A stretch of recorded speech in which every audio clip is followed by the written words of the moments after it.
आइए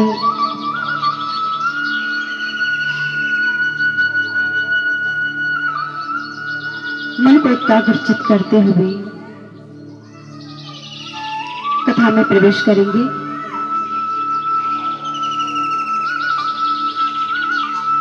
प्रभु के समान ही प्रभु के भक्तों के भी चरित्र अथाह सागर है। ऐसा नहीं है कि सतयुग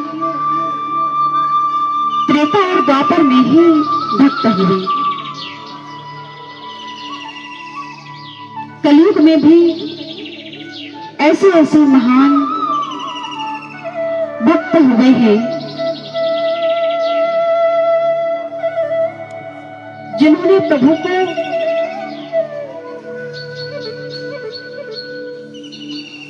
अपने प्रेम के बंधन में ऐसा बांधा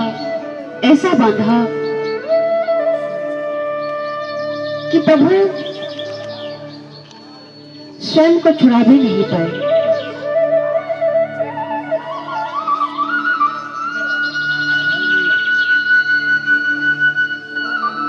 एक भक्त महाभागवत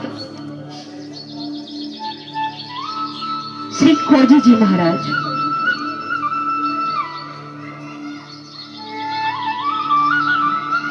संत सेवा में बड़े ही प्रवीण और ये बाद में भक्त नहीं, बाद में संत नहीं बने, जन्म से ही भगवत भक्ति के अथाह लक्षण विद्यमान थे। कहते हैं ना कि बालक के पांव पालने में ही मालूम पड़ जाते कि क्या करेगा। तो जन्म के उपरांत ही मुख से कृष्ण निकला और अपने उस कृष्ण प्रेम में ही बाल्यावस्था से ही डूबे रहे। अन्य 4 भाई थे और जो भक्त होते हैं, जो भगवत भक्ति के मार्ग के पथिक होते हैं, उनका जीवन सामान्य लोगों के जीवन से कुछ अलग होता है, भिन्न होता है।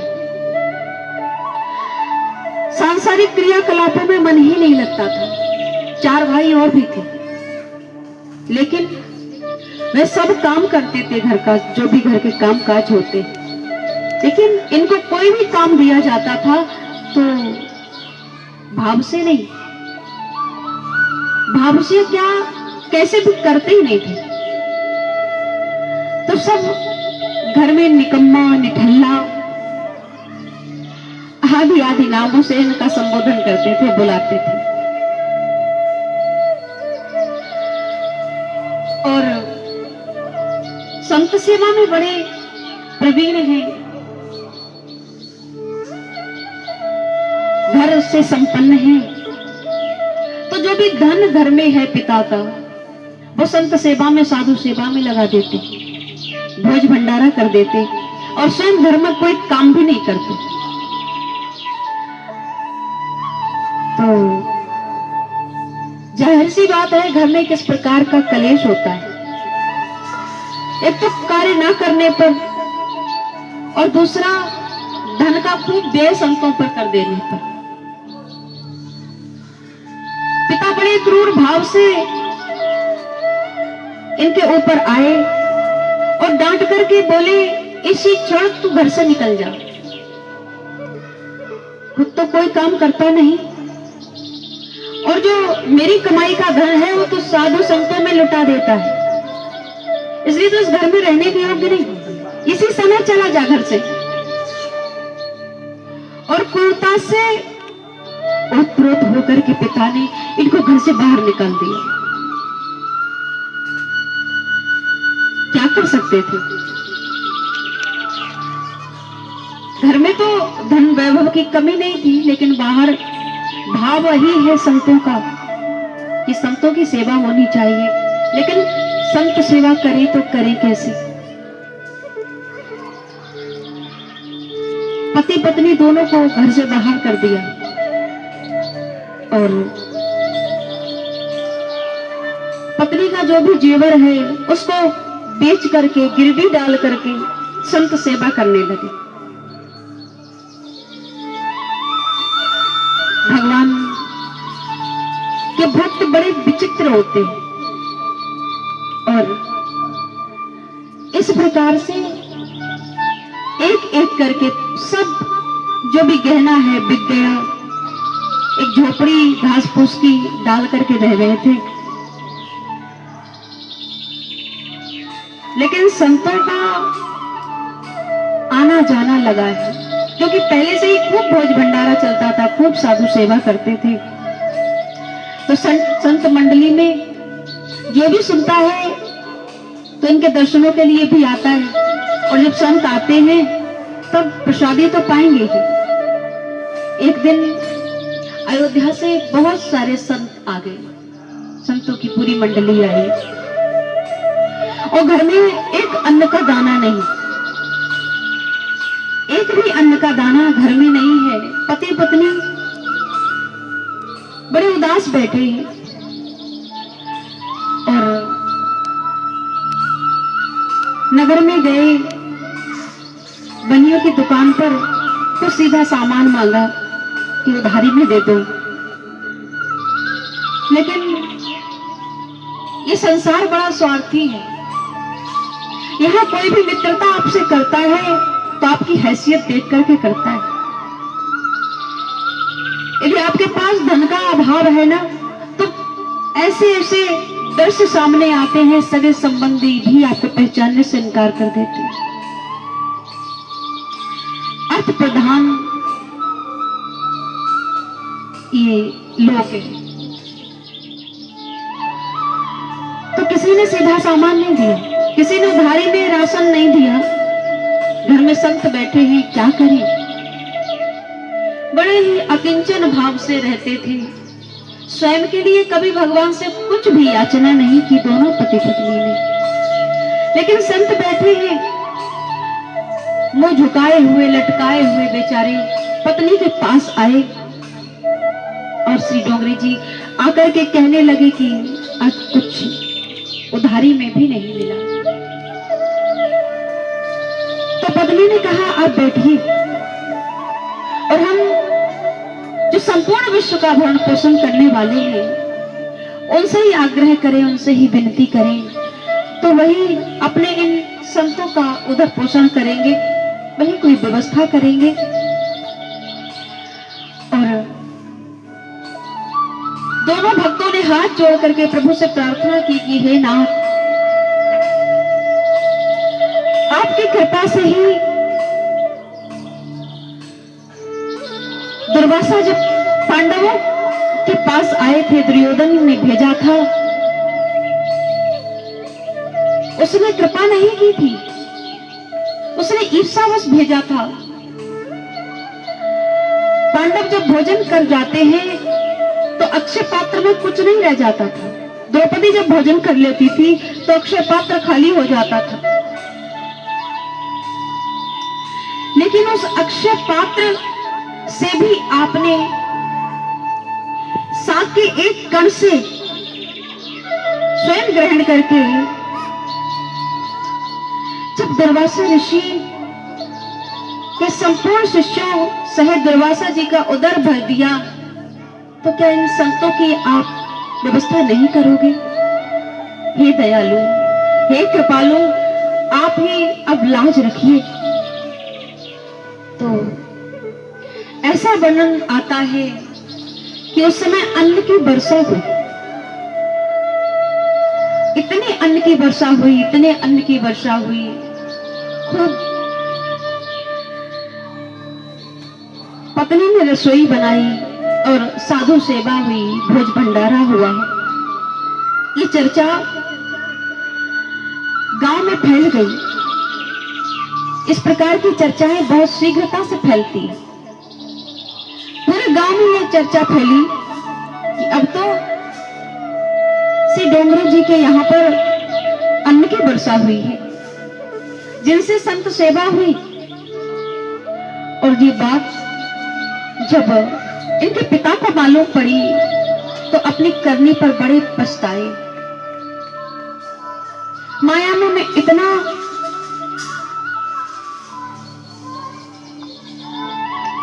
मूड बन गया था कि अपने पुत्र को घर से निकाल दिया, लेकिन मुझसे अच्छा तो वह पिता है जो सर्व जगत का पिता है। मेरे पुत्र को अपनाने के बाद उन्होंने वर्षा की, प्रभु इतने दयालु हैं, उसी समय वैराग्य धारण कर लिया और तत्काल जितना भी धन है वह सब साधु सेवा में अविरल उन्होंने न्यौछावर कर दिया। अखंड भोज भंडारा की व्यवस्था उन्होंने की। और ये सत्य है कि संतों के साथ में किया हुआ जो दान पुण्य, जो अन्न संतों के मुख में डालते हैं, वो इस प्रकार से फलता फूलता है। इतनी शीघ्रता से तो अन्य कोई पुण्य फलदायक नहीं होता।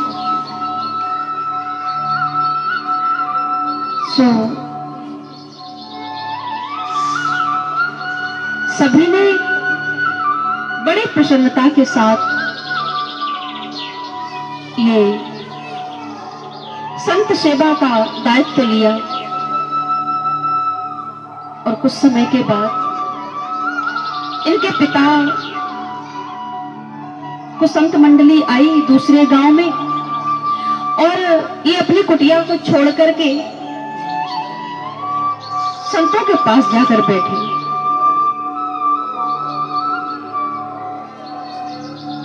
और उस संत मंडली में नित्य सत्संग हो रहा है, प्रभु की चर्चा हो रही है, तो ये घर आना जाना भी भूल गए। डोंगरे जी भूल गए कि मेरा कहीं घर भी है। और इसी समय एक दुर्भाग्यवश एक घटना घटी, इनके पिताजी का स्वर्गवास हो गया। और वो संत मंडली जब चली गई तब इनको अपने गांव अपने घर का ध्यान आया।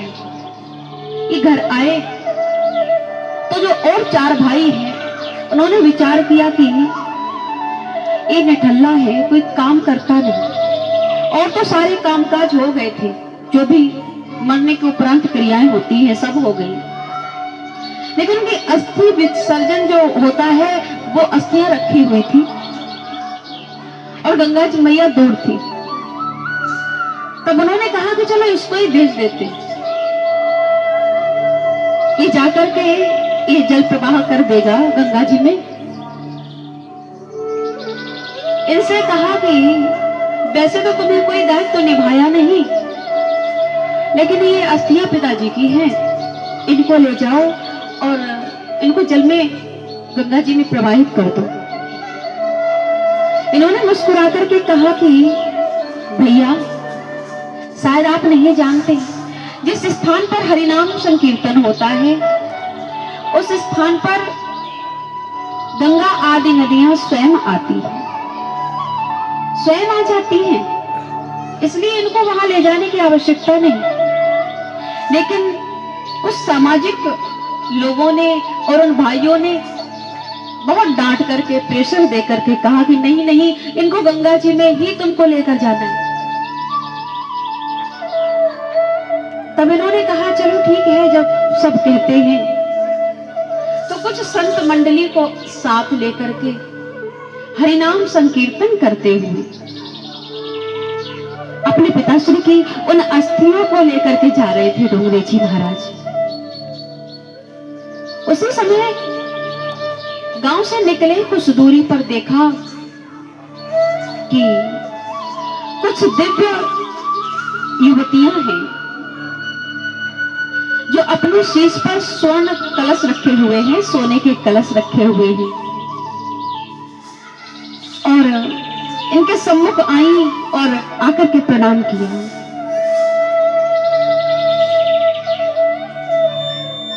जगदेव जी महाराज ने भी प्रणाम किया और कहा कि माताओं आप कौन हो? और बड़े बड़े सोने के कलश रखे हुए थे शीश पर। तब उन्होंने कहा कि आप कहां जा रहे हैं? तो उन्होंने बताया कि हम अपने पिताजी की अस्थि विसर्जन करने के लिए गंगा जी में जा रहे हैं। तब उन्होंने कहा कि आपने बोला था ना कि जिस स्थान पर हरिनाम संकीर्तन होता है, हरि चर्चा होती है, उस स्थान पर गंगा, यमुना और सरस्वती स्वयं आ जाती हैं। आपने सत्य कहा था। हे भक्तवर, हम कोई साधारण स्त्रियां नहीं हैं और प्रकट गंगा, यमुना और सरस्वती माँ ने अपने दर्शन कराए, जल स्वरूप में भी दर्शन कराए और कहा कि लाओ, एक भक्त के लिए हम स्वयं आगे आ जाती हैं, आपको दूर जाने की आवश्यकता नहीं। लाइए इन अस्थियों को हमें दे दो, हम स्वयं इनको लेकर के जाएंगे। और एक सोने का कलश जिसमें गंगा जल था, कहा कि इसको आप ले जा करके अपने भाइयों को देना और दिखाना कि जिससे उनको भरोसा हो जाए कि आप तीर्थाटन करके आए हो, गंगा स्नान करके आए हो।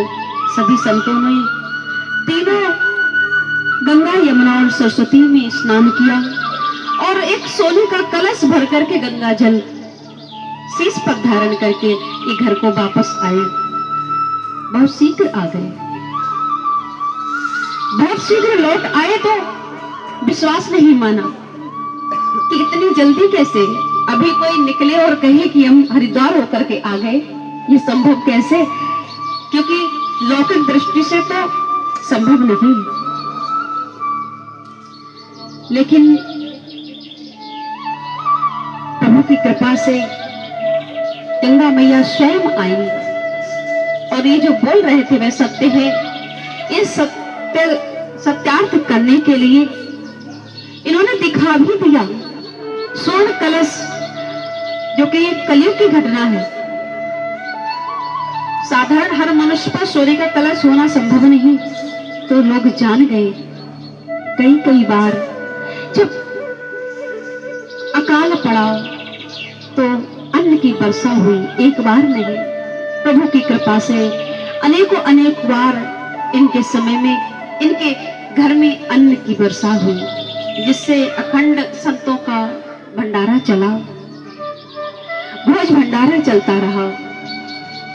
इस संतों की कृपा है।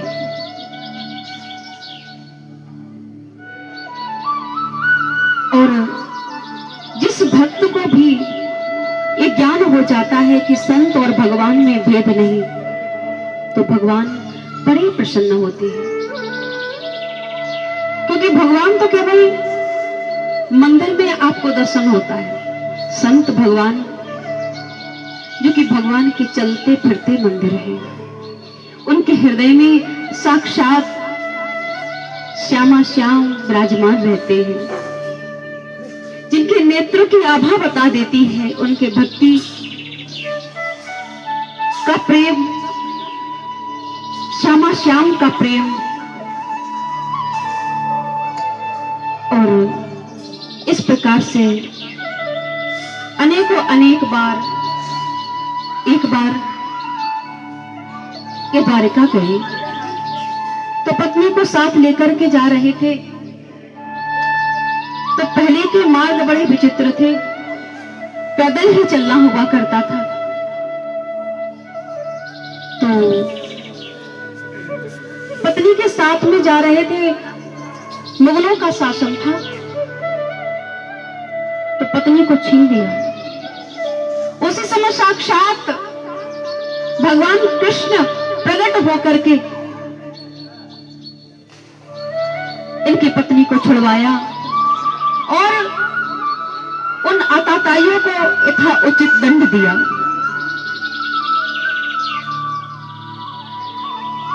कहने का तात्पर्य, जो प्रभु के चरणों में समर्पित हो जाता है, जिनका हृदय प्रभु के चरणों में वास्तव में समर्पित है, तो भगवान कहते हैं उसका योग क्षेम मैं वहन करता हूं, फिर उसको स्वयं की कोई चिंता नहीं रहती। प्रभु कहते हैं कि तू मेरी तरफ 2 कदम चल के तो देख, मैं तो तुझे गोद में लेने को खड़ा हूं। इतने दयालु है प्रभु। प्रभु कहते हैं तू मेरे लिए 2 आंसू बहाकर तो देख, मैं तेरे लिए दरिया ना बहा दूं तो कहना। भगवान का कहना है कि तू मेरे लिए कुछ धन खर्च करके तो देख, मैं तेरे लिए कुबेर के भंडार न खोल दूं तो कहना।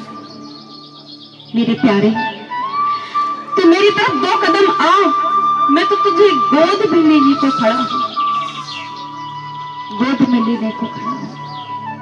इतने दयालु है प्रभु, लेकिन कमी हमारे ही भीतर है।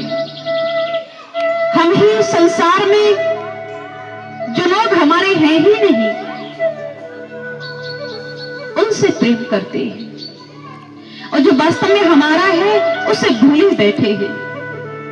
जो वास्तव में क्षण क्षण पल पल हमारा ध्यान रख रहा है, उसको एक भी दिन याद नहीं करते। ना चाहने वाली वस्तुओं के प्रति हमारा प्रेम ही हमारे दुख का कारण है। हमें संसार का कोई भी व्यक्ति परेशान नहीं कर सकता मेरे भाई बहन। हमारे भीतर बैठे हुए हमारे शत्रु काम, क्रोध, लोभ, मोह और अहंकार ही हमें परेशान कर रहे हैं। इस संसार में हमारी झूठी प्रीत, संसार झूठा है लेकिन हम प्रीत आत्मा से कर बैठते हैं, हृदय से कर बैठते हैं, और जब ये संसार बदले में धोखा करता है, प्रेम नहीं करता, तब कष्ट होता है। क्योंकि आशा ही, उम्मीद ही हमारी दुख का कारण है। औरों से बहुत बड़ी आशा करना या छोटी से छोटी भी आशा रखना, यही दुख का कारण है, यही दुख का स्वरूप है।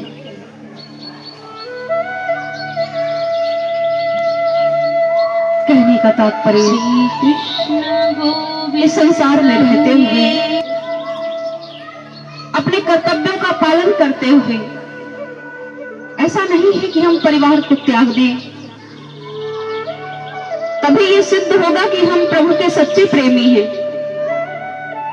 हम परिवार में रहकर भी प्रभु से प्रेम कर सकते हैं।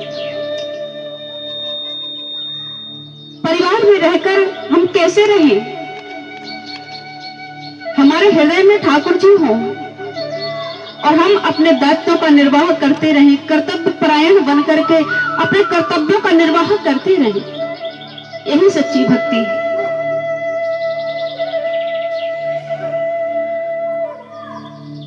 बोली भक्तवत्सल भगवान